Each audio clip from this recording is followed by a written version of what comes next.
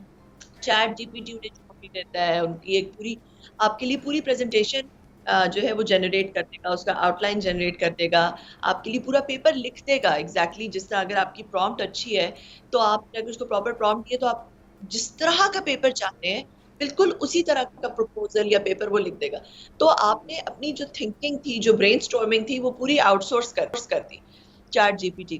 تو آبویسلی ہمارا مسل جو ہے برین کا, وہ جو برین اسٹارمنگ میں یوز ہو رہا تھا وہ اب یوز نہیں ہوگا. تو یہ بات کچھ حد تک میں ایسے ایگری کرتی ہوں کہ آپ کی جو ہیومینٹی کی اوور آل جو تھنکنگ اور کریٹیو ایبلٹیز ہیں اور جو برین اسٹارمنگ کی ایبلٹی ہے وہ ظاہر ہے اس سے متاثر تو ہوگی. متاثر تو ہوگی. تو اگر اوور آل میں آئی ٹی سیکٹر کی بات کروں, ابھی کی جو صورتحال ہے پوری دیکھا جائے تو پاکستان میں ہمارا ینگ پاور ہاؤس بہت زیادہ ہے, مطلب ینگسٹرز ہمارے پاس بہت زیادہ ہیں جو کہ ٹیکنالوجی کا یوز بھی جانتے ہیں, اس میں ایوالو بھی کر رہے ہیں, لیکن پھر بھی ہم آئی ٹی میں پیچھے کیوں ہیں کنول؟ دیکھیے کچھ تو جیو پولیٹیکل ریزنز بھی ہیں. میں آپ کو ایگزامپل دیتی ہوں کہ انویڈیا ایسی کمپنی ہے جو کہ جی پی یو جو چیٹ جی پی ٹی کو چھوڑتے جو اے آئی کا بیسک یونٹ ہے جس کے اوپر اے آئی بلڈ ہوتی ہے, جو کہ اے آئی کو کمپیوٹ پرووائڈ کرتا ہے, وہ انویڈیا نے پاکستان میں سیل کرنا بین کر دیا. تو پوری دنیا میں سیل ہو رہا ہے, مگر چائنا میں, پاکستان میں, کچھ کنٹریز میں وہ بینڈ ہے, وہ سیل ہی نہیں ہو سکتا. تو پاکستانی یوتھ کے پاس اس کا اس طرح سے ایکسیس نہیں ہے. اور بہت ساری چیزیں دیکھیں, ہمارے پاس پیمنٹ گیٹ ویز نہیں آتی, ہمارے ڈفرینٹ ایشوز ہیں, ریپیٹریشن کے ایشوز ہیں. وہ ایشوز کس لیے ہیں؟ کیونکہ وہ فیکٹر فار ڈفرینٹ جو ہمارے اوپر واچ ڈاگ ہیں دنیا میں, جنہوں نے ہمارے اوپر وہ لگایا, جو کہ ہماری اکنامک, مطلب جب میکرو انسٹیبلٹی آتی ہے تو یہ جو مائکرو چیزیں ہیں یہ بھی وہ افیکٹ بھی ہوتی ہے. امپیکٹ تو وہ آتا چیزیں ہے تو اور ہیں. وہ بھی کہہ لے کے افیکٹ ہوتا ہے. Kanwal Cheema I T expert ہمارے ساتھ موجود تھی. Kanwal, thank you so much for giving us your time. اور چیٹ جی پی ٹی کے حوالے سے ہم بات کر رہے تھے کہ چیٹ جی پی ٹی ہے کیا اور اس کا استعمال کس طرح کیا جا سکتا ہے. یہاں پر مجھے اجازت دیجیے, اپنا خیال رکھیے گا, اللہ حافظ.